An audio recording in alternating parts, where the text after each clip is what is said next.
She cooked every day, not just meals, but hope. Because the man in the wheelchair behind her, the man she once laughed with, no longer spoke. But she believed, with every stir of that spoon, he could still come back to her. Some days, she'd stop and stare out the window, wondering if the man she married would ever smile again. The kitchen was quiet, but her heart echoed with memories no longer spoke.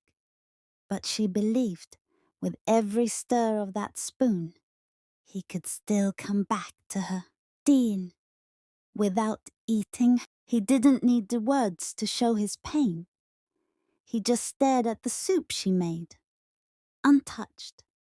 He couldn't feel his legs, but it was his spirit that truly refused to move. She cried in silence. No one heard. But in that kitchen, her tears seasoned the soup with something stronger than spice. Love that refused to surrender. That day, something changed. He picked up the spoon, slowly, as if tasting not food, but the effort she'd poured into every day. And then he said, "I can feel something, one day." He joined her. In the same kitchen where silence had lived for months, laughter returned. It wasn't just soup anymore. It was a symbol, a promise, that love never truly gives up. She didn't need applause or thank yous. His small recovery was enough. That night, while washing dishes, she smiled, because hope, once fragile, now had roots. He stared at his hand for hours, willing it to obey.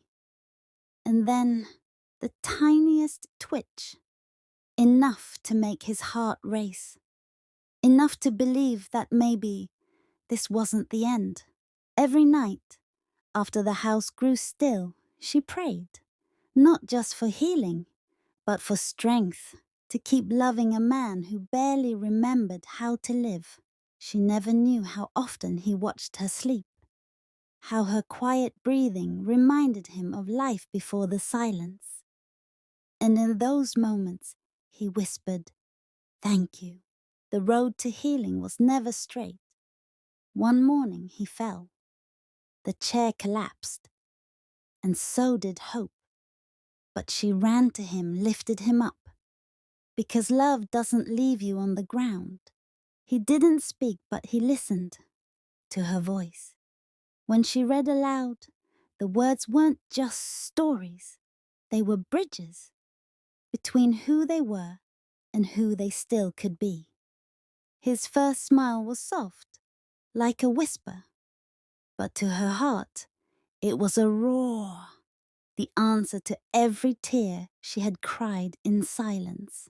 They looked back together. Each photo held a memory, and each memory held hope.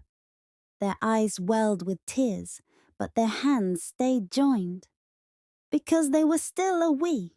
In that moment, something sacred broke through the silence. He reached for her, not just with arms, but with his soul.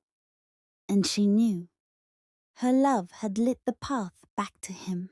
For the first time in months, laughter spilled from her lips, pure, unexpected. He had made a small joke, and in that second, the heaviness lifted. It felt like breathing after drowning. He wanted to give something back, just a word, just a gesture.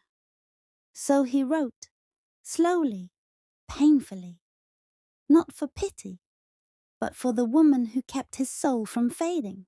She didn't need grand gestures, just making sure he was warm, safe.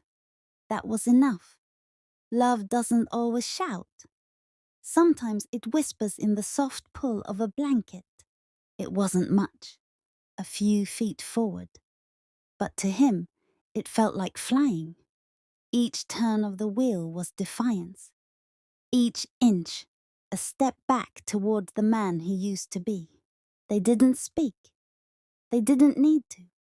The sunrise said it all. After every night comes light.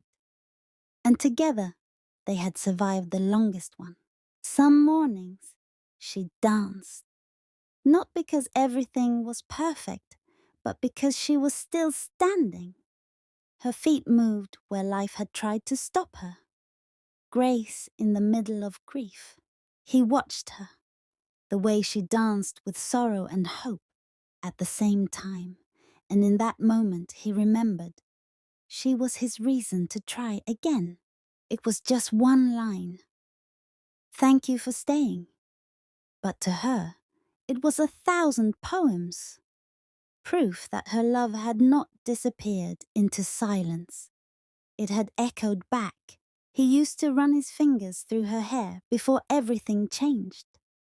That day, he did it again, slowly, as if remembering how.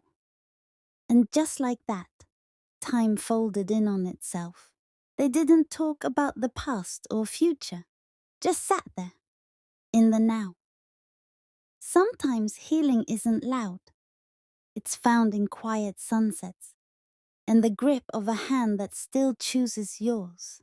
They didn't talk about the past or future, just sat there, in the now. Sometimes healing isn't loud.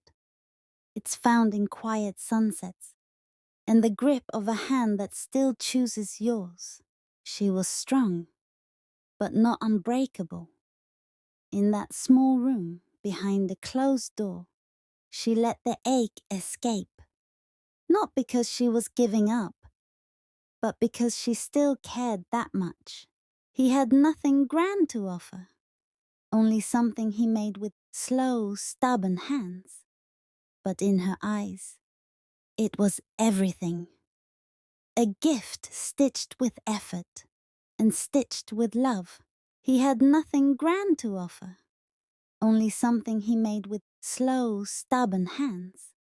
But in her eyes, it was everything.